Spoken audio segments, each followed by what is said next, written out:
A continuación, Libre Expresión.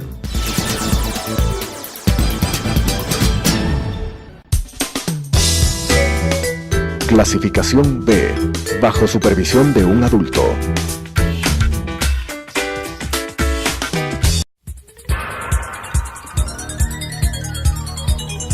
Las opiniones vertidas en este espacio por la producción y dirección del programa son de exclusiva responsabilidad de sus autores y de quienes intervienen en ellos.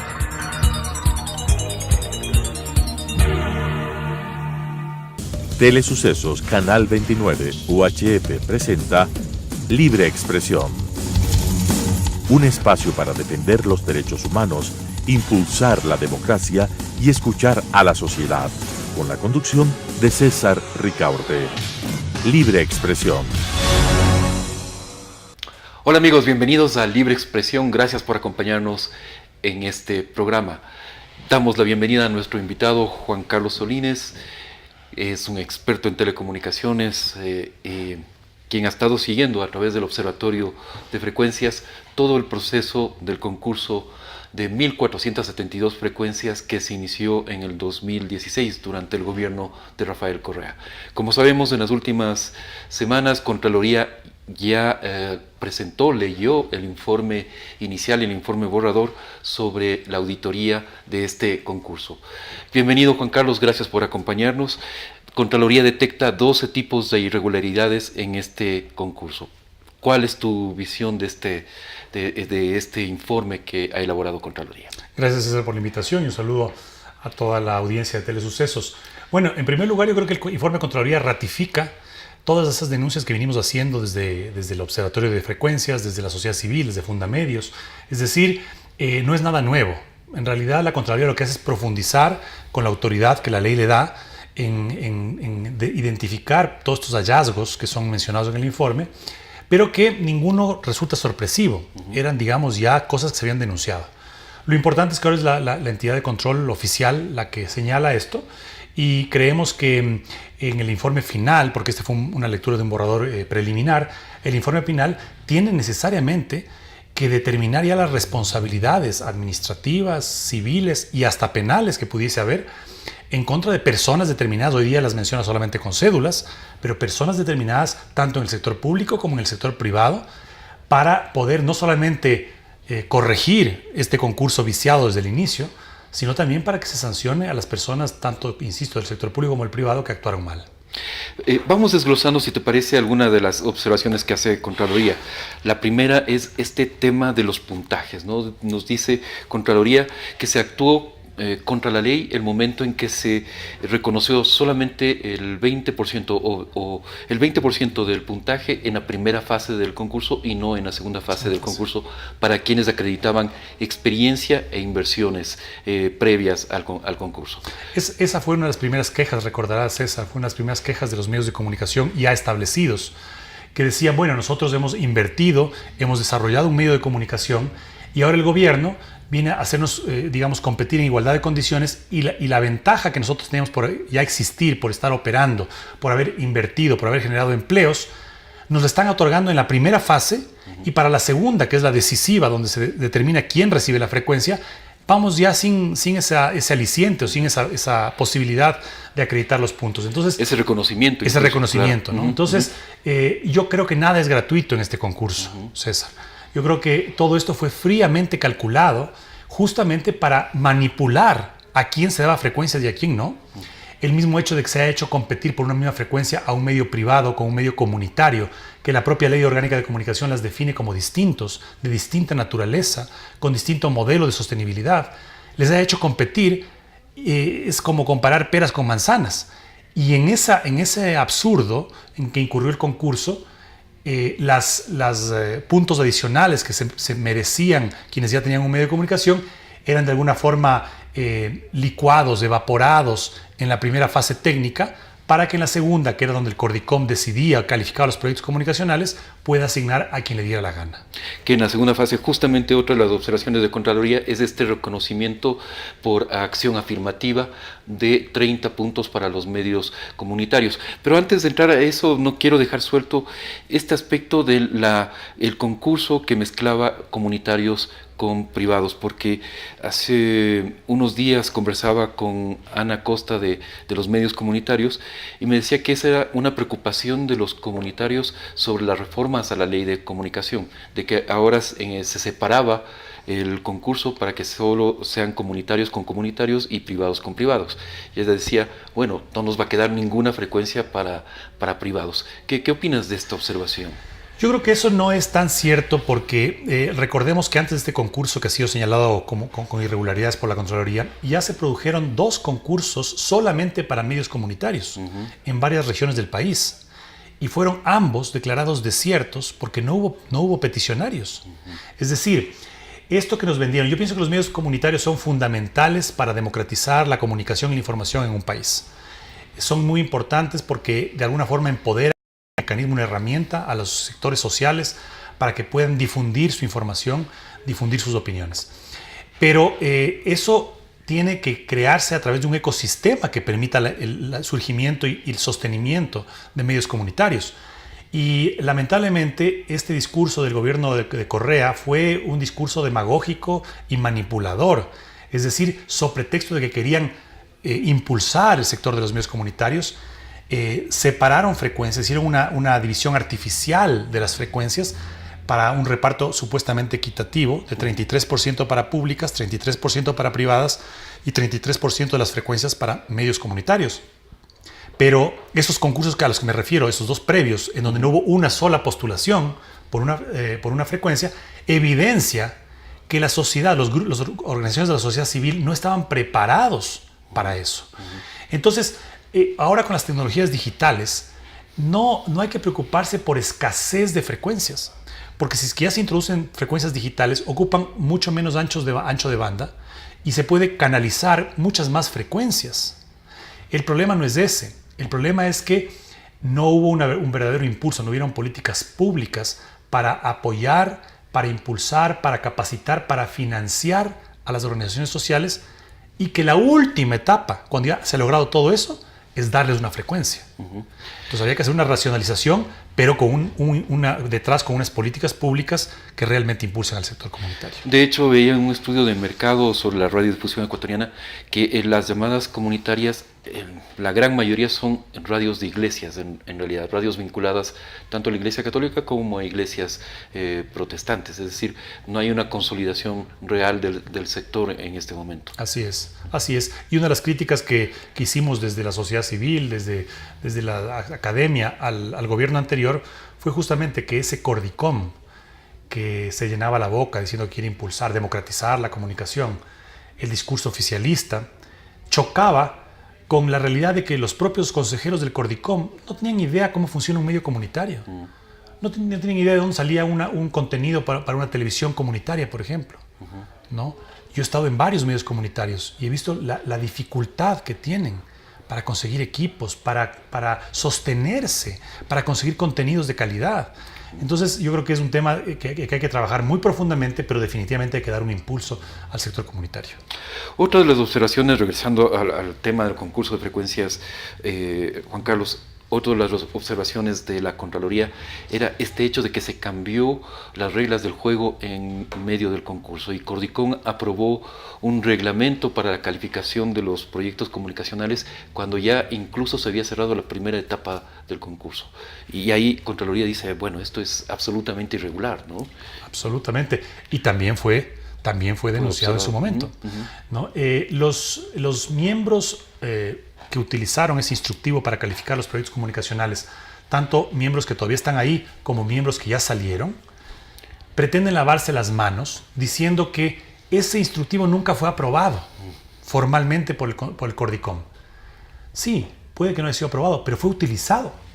Pero fue utilizado para calificar los proyectos comunicacionales, un instructivo que fue aprobado o fue elaborado mucho después de que se cerraron las las postulaciones para el concurso, mucho después de que se habían emitido las bases, evidentemente. Es decir, un concurso no puede incorporar normas nuevas ni sobre la marcha y mucho menos cuando ya se ha concluido el proceso de entrega de ofertas. Eso es regular en cualquier licitación pública, no digamos en frecuencias, en cualquier licitación concurso, pública. En cualquier procedimiento público. Las bases deben decir claramente a los postulantes cuáles van a ser las normas con las que se va a calificar, cuáles son los requisitos. Porque imagínate, si no, el día de mañana te dicen presente y yo después digo, un requisito más. O voy a utilizar este formato para calificarles. Entonces eso es absolutamente irregular, entre muchas otras ilegalidades que identifica la Contraloría y que fueron denunciadas en su momento. Las siguientes dos irregularidades, Juan Carlos, todavía no vamos a entrar al tema de la concentración, es este tema de que hubo descalificaciones, hubo concursantes que se descalificaron, nunca se atendió sus reclamos y en cambio aparece un concursante que es Televisión Satelital, en donde está vinculado el tío del ex vicepresidente Jorge Glass, que en cambio aparece recalificado sin motivación alguna. Es decir, ahí se demuestra la arbitrariedad con que se estaba actuó las autoridades en este concurso. Se demuestran dos cosas, César, dos cosas contundentes. La primera es que quien estaba detrás de este proceso, controlando desde las más altas instancias este proceso, y era un secreto a voces, era el vicepresidente Glass. Recordemos incluso que cuando se desató un escándalo, una denuncia de Gerardo Morán por el pago de coimas para asegurar la entrega de frecuencias, se involucró a un ex asesor del vicepresidente Glass. Además, en aquel entonces, miembro del Consejo de Regulación y Desarrollo de la Comunicación. Uno de los consejeros, claro. Uno de los consejeros. Esa denuncia fue una de varias, porque hubieron varias.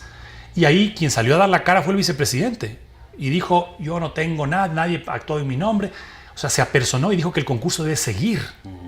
Entonces se evidencia que había una injerencia del ex vicepresidente Glass en este concurso que siempre fue criticado.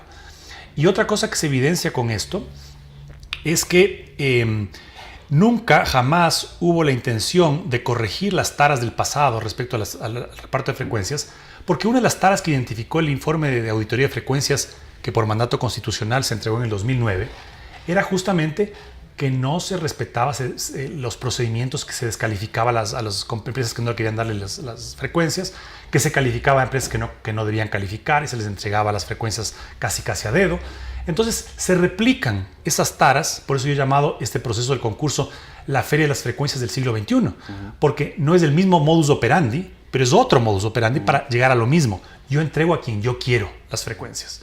Entonces, en este caso que tú señalas y que la Contraloría lo identifica como un hallazgo, justamente se evidencia que empresas no se les contestó su apelación, su impugnación a su descalificación. Y oh sorpresa, la empresa, no solamente del tío del ex vicepresidente Glass, sino la empresa que gerenciaba Jorge Glass antes de ser vicepresidente, Televisión Satelital, que no había pasado la calificación técnica, súbitamente aparece calificado.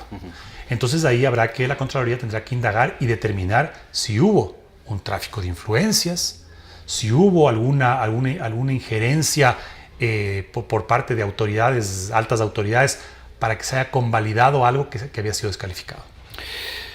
Entramos a este tema de la concentración. Hay dos observaciones al respecto. La una, en la cual Contraloría nos dice que las autoridades no vigilaron lo suficientemente para que se dé el proceso en general de concentración de frecuencias. No verificaron, ¿no es cierto?, la documentación que entregaban los concursantes. Y luego identifica 3 grupos que habrían sido favorecidos. El grupo A, que es, según la información que consta en el informe de Contraloría, sería el grupo del asambleísta Jorge Yunda, el grupo B, que sería el del empresario mexicano Ángel González, y el grupo C de Lenin Andrade.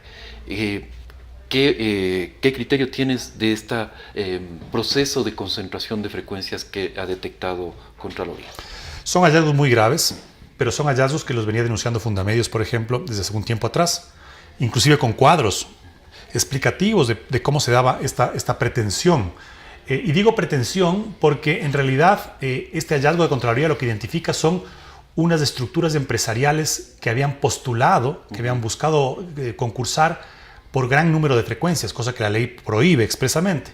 En el caso del grupo A del asambleísta Yunda, eran 46 frecuencias que se estaban pretendiendo alcanzar a través de 12 empresas, 12 compañías relacionadas. En el caso del empresario mexicano Ángel González, eran 106 frecuencias a través de 18 empresas las que estaban pretendiendo alcanzar. Y en el caso del empresario del radiocomunicador Manavita Lenin Andrade, me parece que eran 10 o 12 frecuencias a través de 5 empresas. Más pequeño, sí. Es bastante más pequeño. Entonces, claro, aquí lo grave es que lo que transparenta a Contraloría es que había una intencionalidad a través de estructurar un conglomerado de empresas, una intencionalidad de engañar al Estado, de evadir las limitaciones que la ley impone. Y claro, con números de cédula determina que todas estas empresas de estos 3 grupos eran relacionadas. Ahora, lo que resta todavía es saber, por un lado, en qué tipo de omisión incurrieron las autoridades tanto del Arcotel como eventualmente del Cordicom al no haber detectado esto. En unos descargos preliminares dicen es que nosotros pedimos los certificados de la superintendencia de compañías y los accionistas no coincidían.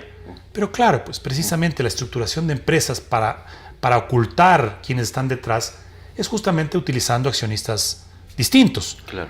Pero ¿quiénes son estos accionistas? Pues la hermana, la mamá, el hijo, el conserje, el mensajero, la secretaria, ¿no? Y entonces, ¿cómo no tuvo la prolijidad el Estado para verificar que nos estén, digamos, evadiendo estas restricciones? Cuando había denuncias públicas, además. Además, ¿no? Había denuncias públicas. Y luego, la Contraloría llega a determinar la relación a través de información de los bancos, determinando que las firmas autorizadas en cada una de estas compañías coincidían.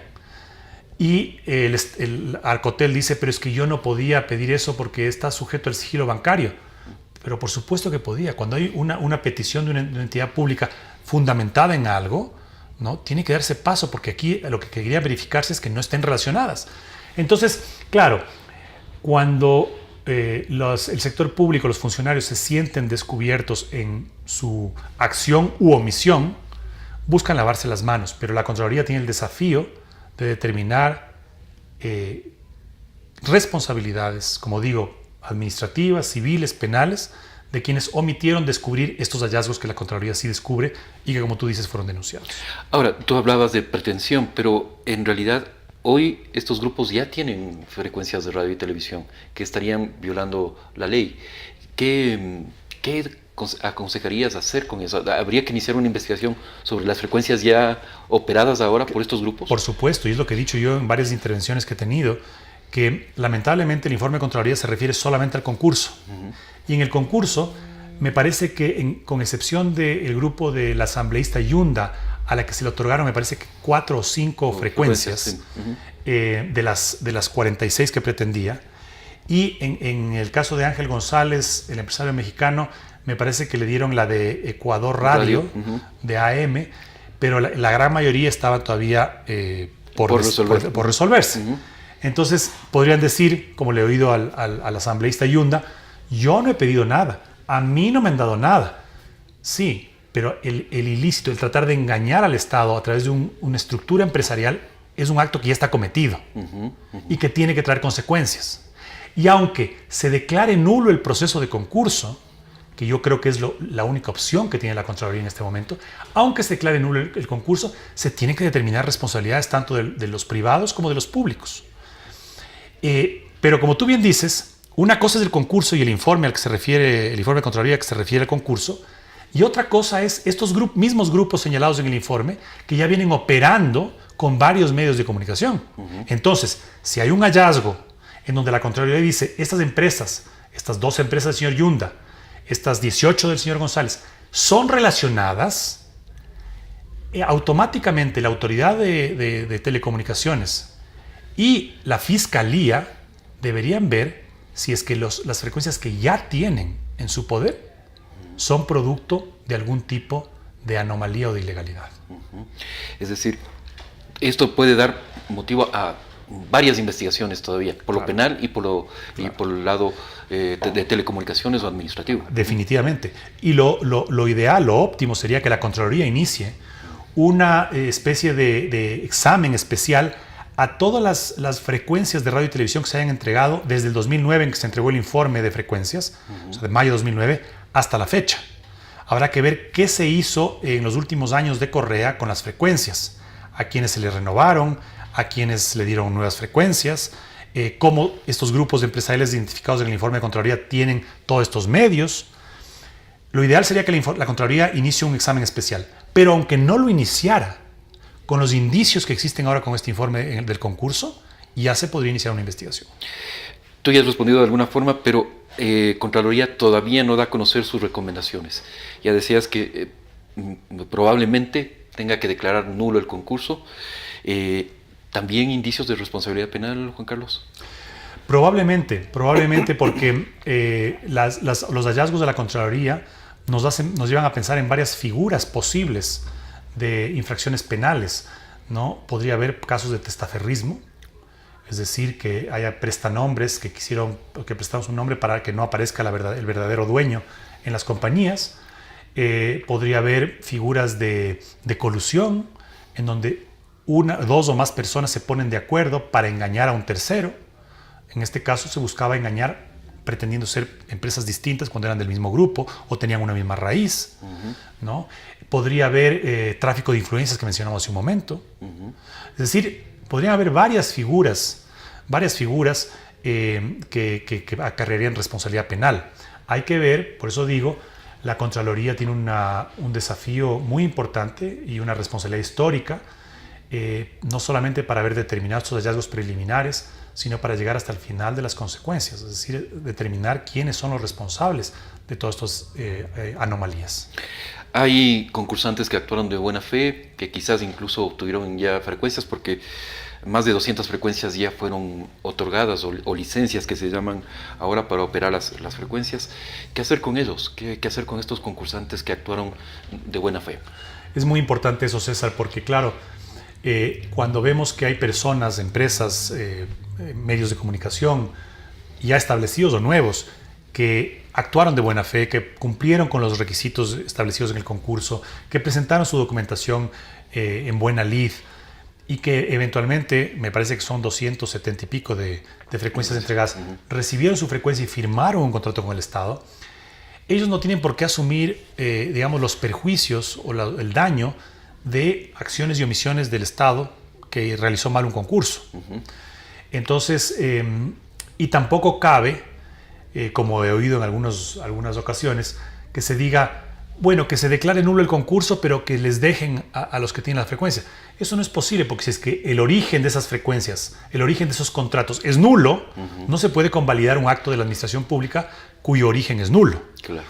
Lo que habrá que ver, y eso yo he conversado incluso ya con las autoridades del Cordicom, para decirles que pensemos en un mecanismo legal de transición, por ejemplo, en donde puedan esas personas naturales o jurídicas que obtuvieron una frecuencia en este concurso declarado o que pueda ser declarado nulo, que tengan algún mecanismo para que en el siguiente concurso que se lo haga bien hecho, ellos ya no tengan que presentar nada. Además, recordemos que las frecuencias entregadas en este concurso lleno de irregularidades son frecuencias que no tuvieron disputa. Es decir, claro, no hubo otro concursante. Eso facilita las cosas. Entonces yo les diría a todos aquellos que tienen estas frecuencias ya confirmadas del contrato, que no se angustien, que hay mecanismos dentro de la ley para que ellos puedan seguir operando, si es que ya están operando, y para que tengan un procedimiento especial, ¿no? Recordemos, por ejemplo, que hace algunos años hubo ese procedimiento de devolución-concesión, que la auditoría luego lo señaló como ilegal. Claro. Yo personalmente, como abogado, pienso que no es ilegal, porque la administración pública dictó un reglamento. Pero ponía de ejemplo eso porque ahí justamente se hizo un procedimiento especial para que las personas naturales que tenían una frecuencia puedan traspasarla a una persona jurídica. Porque si el día de mañana el radiodifusor de 30 años, 40 años se moría, la frecuencia tenía que volver al Estado. Claro. ¿Qué pasó en algunas ocasiones? ¿Qué pasó en algunas ocasiones? Sí. Entonces, hay procedimientos y hay potestad estatal para poder ayudar a toda esta gente. Pero hay que diferenciar quienes actuaron de buena fe, en buena lid, cumpliendo con la ley, y quienes pretendieron engañar al Estado. Finalmente, Juan Carlos, habrá que llamar un nuevo concurso. Pase lo que pase, me parece que los efectos de esta auditoría va a ser finalmente que gran parte de ese concurso o todo sea anulado. ¿Cómo llevar a cabo un concurso que evite toda esta serie de problemas que tuvo este enorme concurso de 1.472 frecuencias? Bueno, yo creo que el punto de partida es el informe de Contraloría y que las nuevas autoridades, tanto del Arcotel como del Cordicom, con responsabilidad acojan toda esta documentación enorme que Fundamedios generó, que desde el Observatorio de Frecuencias generamos, para que revisen y vean qué es lo que hay que corregir. Porque, ojo, el informe de Contraloría, si bien ratifica lo que habíamos venido denunciando durante varios meses, creo que omite todavía algunos aspectos que también fueron denunciados y que no se recogen en el informe.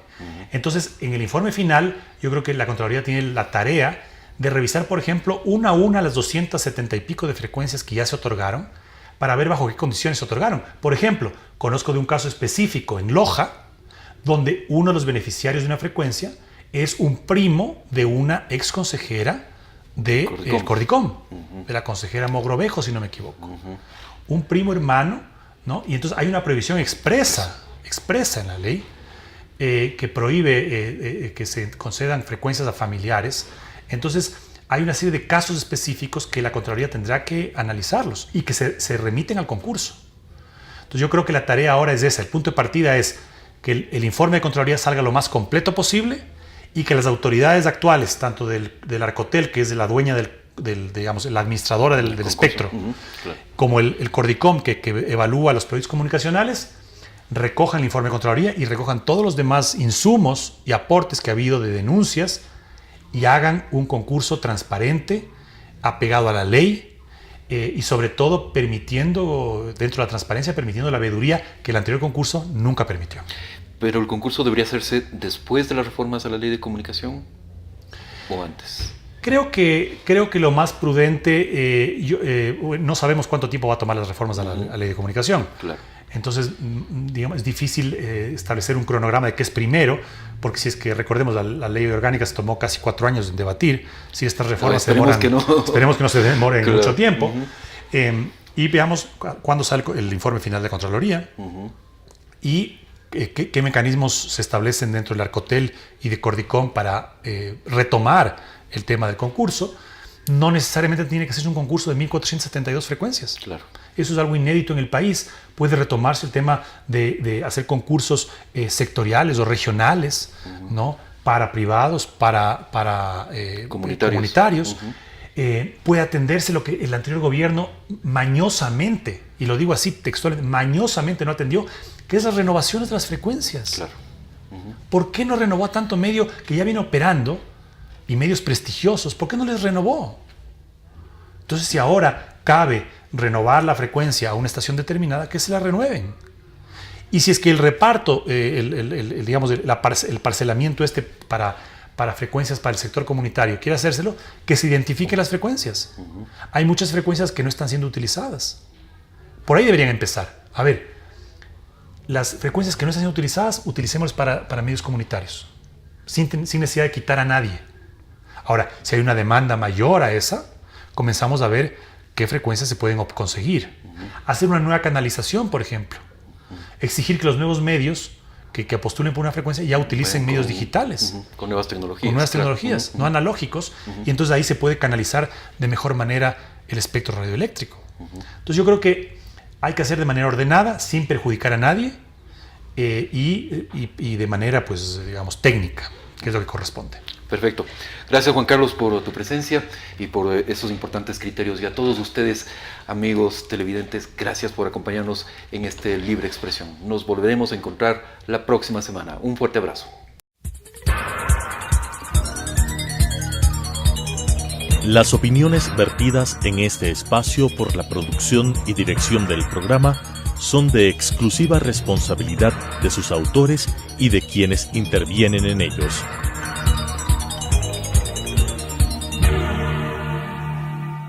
Telesucesos, Canal 29, UHF presentó Libre Expresión.